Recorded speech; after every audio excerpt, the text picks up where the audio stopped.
Hello, 5th through 6th grade. We're going to start off with our sniglet as usual. This is name-nesia. It's to remember everything about a person but their name. And did you guys catch this mistake here? I'll mark it for you so you can see it. Everything about a person, that's singular, but it should say his or hers name, his or her name. Although, with grammar rules changing, that's one of them that is quickly changing. To remember everything about a person but their name. I have name-nesia quite often. All right. Your Shakespeare quote is "made of sterner stuff" by Julius Caesar. This one I actually don't hear very often, but the idea is that someone is good character, made of sterner stuff. They're not frail or weak. And that comes from Julius Caesar. If I didn't already say that, deja vu. All right, and then our Proverbs today is Proverbs 10:21. It says, "The lips of the righteous feed many, but fools die for lack of wisdom." Notice the picture is that they die of lack of food, but instead they say wisdom. So the lips of the righteous feed many. How do they feed them? They feed them with words. And fools die for lack of wisdom. So righteous people feed other people with wise words. And fools die for lack of wisdom, lack of good food. So think about that when you write. Are you writing with wisdom? Now, there it is. Our assignment today, I hope you enjoy. This is a fun one. It's actually pretty simple, but it's super practical. We're going to learn how to write a bio today. Now, the bio, it sounds like biography, and it is related in that you're talking about a life, a person. But this is very short, and it is focused on you. So you could almost call it an auto bio. But some of you may find this difficult to talk about yourself, but some of you, this will come very naturally. So you're just going to write a short bio. Before I tell you how to do it, where would you find a bio in everyday life? This is one of those things that I'm pretty sure that you will all use at some point. You would use a bio. You might come across a bio on a book. Maybe there's a short bio, a picture of the author, and a short description. A lot of times bios are written by the people themselves. So that means you would be using first person. I, me, my, etc. It also, you might come across a bio on a website or a blog. They're on company websites sometimes when the author, the employees, the workers might have a picture as like a profile, a little thumbnail we call them. It's normally about this size, and it has a headshot, and then underneath it it'll be a little bio on the website. So you can see who works at the company. A lot of churches do this with their pastors and their staff. There's also, you'll come across this in sometimes newspapers or newsletters, missionary cards and missionary bios. I've seen it at conferences or camps, and there'll be a short bio about the speaker. You'll also see this in a more expanded form in resumes. Resumes are when you give a company a really detailed explanation of who you are and what you can do. But a bio would be just a part of that resume.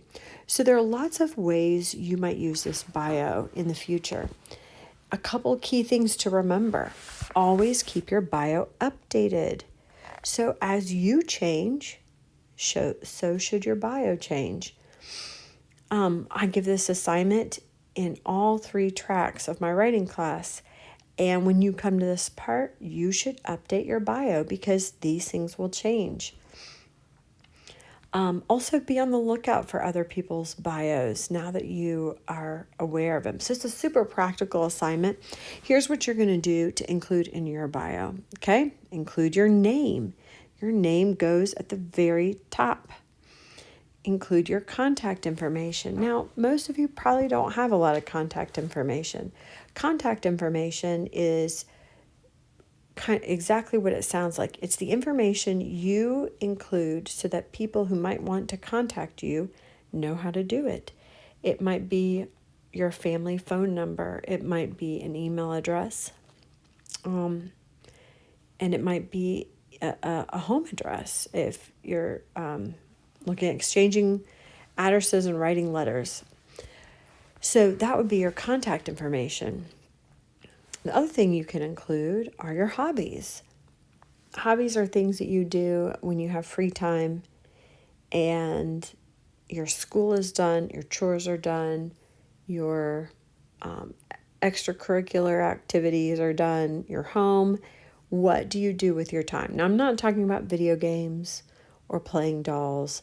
I'm talking about things that maybe they'll turn into something down the road. Crocheting or fishing or a lot of music would fall into this category. Making music, creating music, writing music. Things that right now are you do for fun, but maybe down the road you could make money somehow. That's kind of how I think of hobbies. Reading, writing. Maybe you like to take care of animals, or maybe you like to go on long runs. Those are the kind of things that you would include here. And then go ahead and include your favorite things. Now, as you get older, this category, favorite things, will be called something different.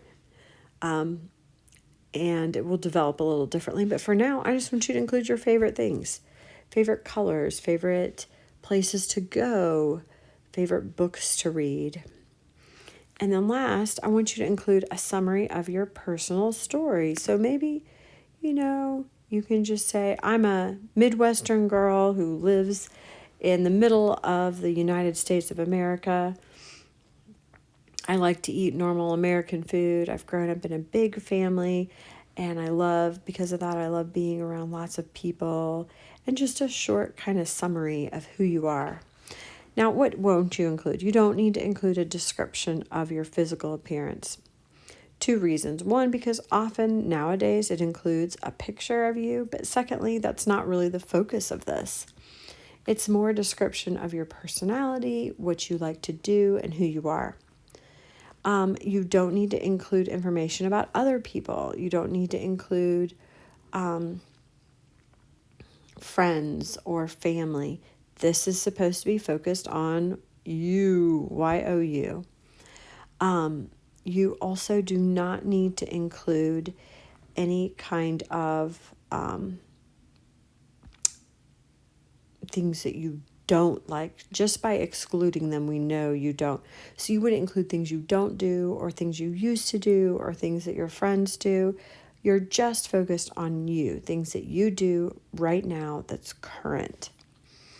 All right, so with that in mind, I am going to talk through here just the way your parents might score this. But parents, I would include everything that they're required to do as a point.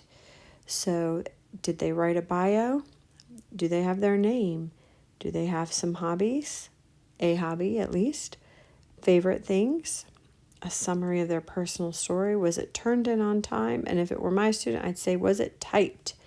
And I would probably work with them to get a bio picture. Now for my students, we're going to include this in our Christmas newsletter.